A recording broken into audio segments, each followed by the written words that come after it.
A colaboração que eu trago aqui, a reflexão, tem a ver com a exclusão na geografia brasileira das referências, das matrizes africanas, na formação do nosso território e, sobretudo, na estrutura da nossa população, complexa e extremamente necessária de esclarecimentos da sua historiografia, da sua geografia ancestral.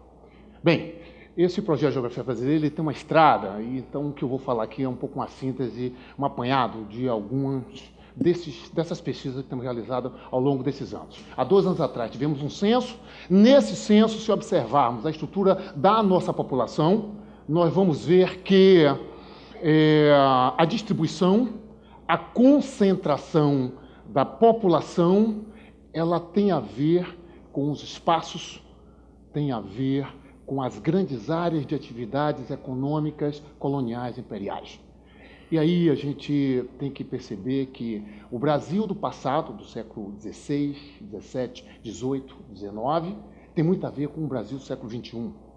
A distribuição da população do agora, ela está associada a esse Brasil um pouco negado na geografia oficial, porque ele mostra o quê? Que a África teve um papel estrutural na expansão territorial, na estruturação das nossas redes urbanas, na estruturação do nosso espaço rural.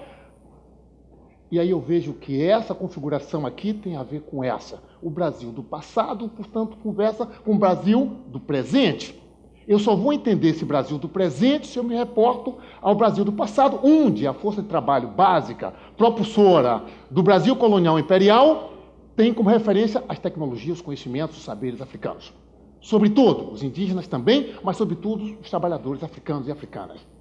E aí é importante colocar que, para eu entender também melhor essa matriz africana presente aqui, eu tenho que ir à diáspora, eu tenho que ir a esse triângulo estrutural envolvendo a Europa moderna, o continente africano e o Novo Mundo, a América. E o Brasil como um componente estrutural, um pilar desse processo todo. Por 3 pontos básicos. O Brasil foi o mais escravagista dentro de todo o conjunto do Novo Mundo. Foi o que mais importou, forçosamente. As estatísticas estão aí. Ocultadas ao longo de séculos, hoje nós sabemos que nós temos essa referência. Um segundo ponto importante. O Brasil foi um dos últimos a sair do sistema. Portanto, ele estava muito bem estruturado para manter. Olha as décadas de tráfico ilegal, por exemplo.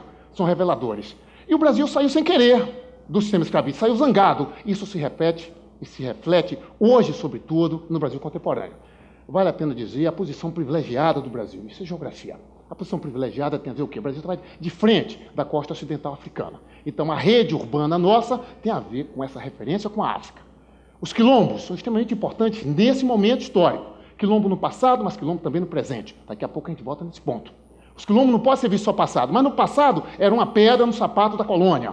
Por quê? Porque eram Áfricas construídas no território colonial. Isso incomodava, porque o espaço estruturado era a fortaleza, era o resgate para a manutenção da sobrevivência no sistema opressor. Um outro aspecto importante desse momento, um censo. Lá pela segunda metade dos anos 1800, o Brasil faz um censo do Brasil possível, porque tinha um Brasil que não era possível chegar. Nesse Brasil possível, o Brasil era africano. E aí, lógico, a coroa olhou para isso com muita propriedade. O que é que nós temos aqui? Uma África. O que é que nós vamos fazer com isso? Políticas. Políticas contrárias. A de embranquecimento é a mais evidente. É o que nós vemos até hoje. Embranquecimento da população brasileira. Porque um Brasil negro não estava nos planos. Um Brasil africano. Uma outra coisa importantíssima desse momento histórico, né? Na medida em que um embranquecimento da população tem também uma invisibilidade não só da população, mas da paisagem geográfica de referência africana. A gente também vive isso. A favela não era para existir, porque a favela é uma referência africana. A lógica da favela não é a lógica da Carta de Atenas, da quadra europeia. Um aspecto importante também é colocar que as nossas referências africanas negadas, não estudadas, sobretudo na nossa geografia oficial, os países africanos que têm referência conosco. A África subsaariana nos interessa. Não estudamos isso. A África abaixo do Equador, a África banto. Nós somos banto, na essência.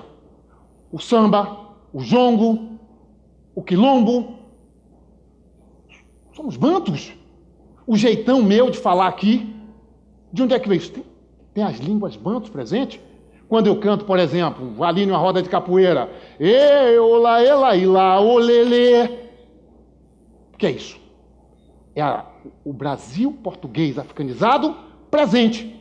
Capoeira, no terno de reis, do reino do Congo e tantas outras expressões. Isso não se fala, não tem espaço no nosso ensino. O português africanizado. Está tudo na paisagem, invisível. Porque isso não era para ser visível. Então ela se torna a paisagem visível. Existe, mas o sistema não vê, não quer enxergar. Quando vê, fecha o vidro do carro rápido.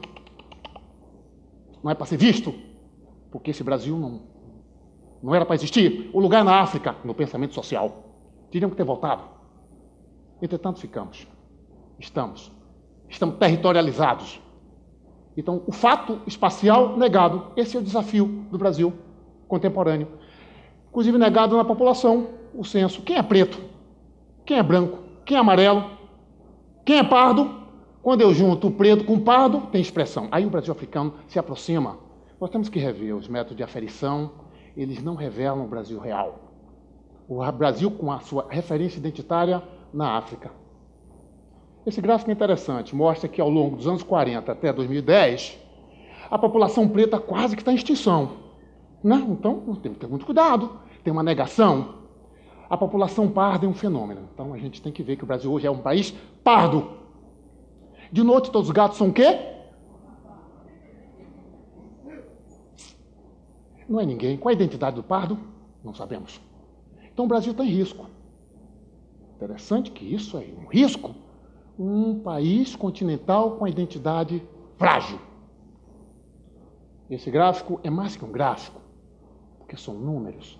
Por trás dos números tem algo real acontecendo que precisamos rever, que é a nossa referência identitária negada secularmente. Viramos um outro milênio com esse ponto, com esse problema.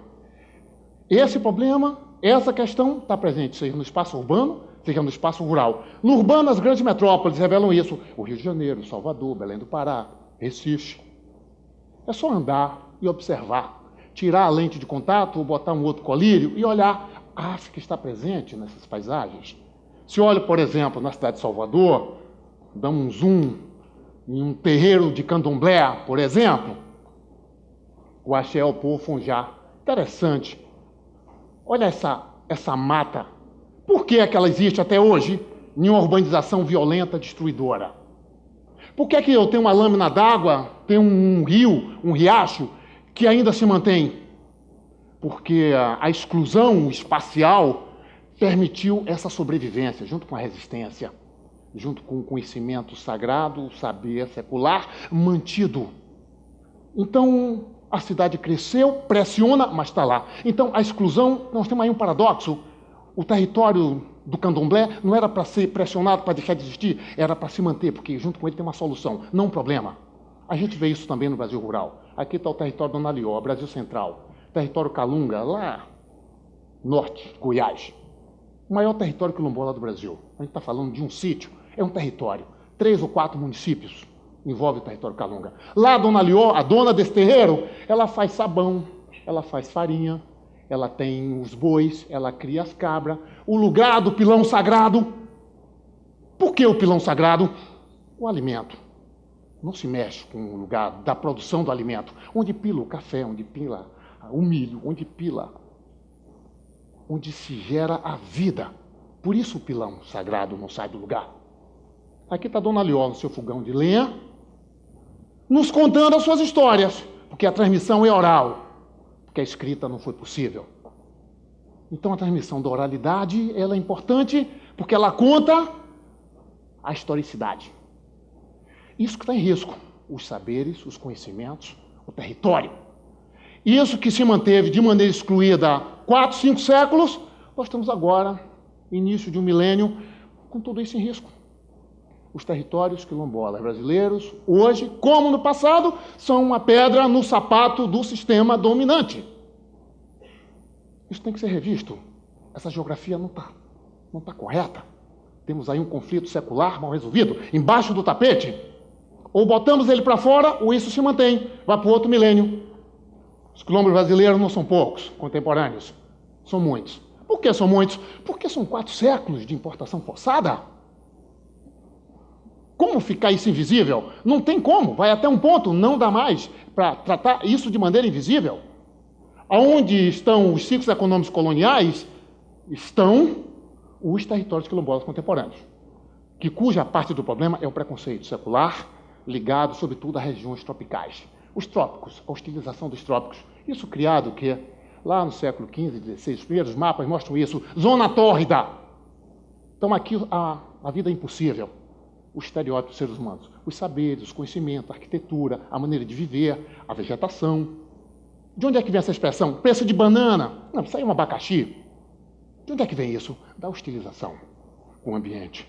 Da hostilização com os frutos, com as pessoas. Isso é inadmissível. Isso é um prejuízo para nós todos, para a nossa cidadania.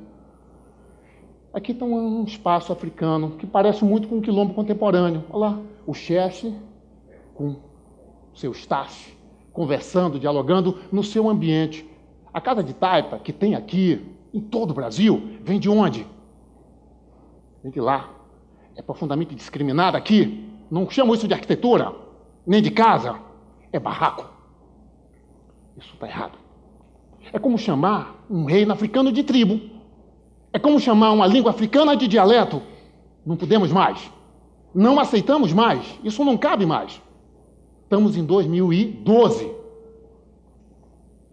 Esse é um mapa que mostra aqui o esquema do estereótipo, né?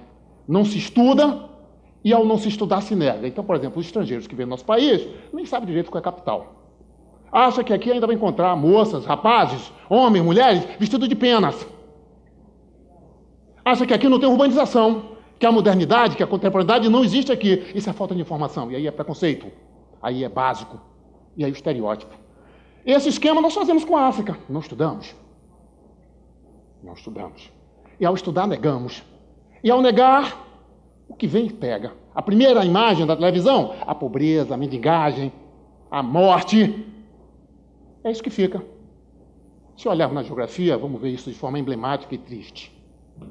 Os compêndios, os atlas, por exemplo, a posição da África está sempre de maneira... É os últimos. O último continente a ser estudado. Como o esquema escolar é aquele, quem é educador aqui sabe disso. A professor tem que correr, porque senão não dá o seu conteúdo. Como a África é um dos últimos, então outro colega dá.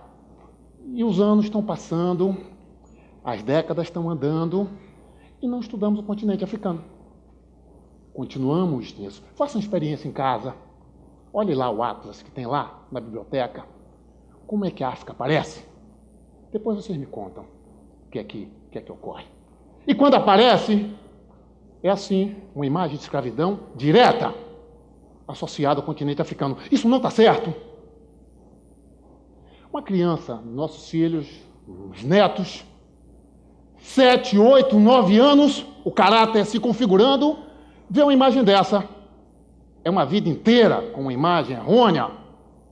É uma vida inteira com um conceito improcedente, achando que na África os seres humanos, que aparecem sempre próximos de bichos, de animais, aí está a confusão maior. Quando os nossos filhos chegam em casa e contam a história, me chamaram de macaco, papai. Me chamaram de macaca, mamãe. É porque acham que a criança preta é um bicho. Precisamos de ação. A educação é a porta concreta para transformar. Eu acredito nisso. A única, talvez. E tem um mestre da geografia que falou que a ação ela é muito importante. Não existe ação passada, nem ação futura. A ação é sempre presente. A ação é agora. E a ação resulta de escolhas. Quem falou isso foi o mestre Milton Santos, que eu admiro muito. Meu mestre. Ele escreveu isso em 1998, uns anos antes de partir para outra existência. Muito obrigado pela possibilidade de estar aqui.